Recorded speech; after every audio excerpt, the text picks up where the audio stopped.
Titanic তৈরির পেছনের আসল কারণ কি?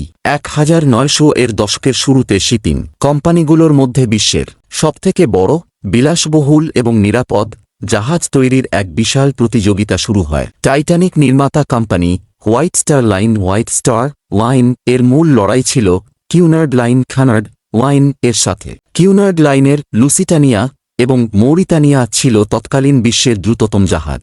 হোয়াইট স্টার লাইন বুঝতে পেরেছিল তারা গতির দিক থেকে তাদের হারাতে পারবে না, তাই তারা জাহাজটির আকার ও বিলাসিতার ওপর বেশি গুরুত্ব দেয়। টাইটানিক মূলত হোয়াইট স্টার লাইনের অলিম্পিক ক্লাস সিরিজের একটি জাহাজ ছিল।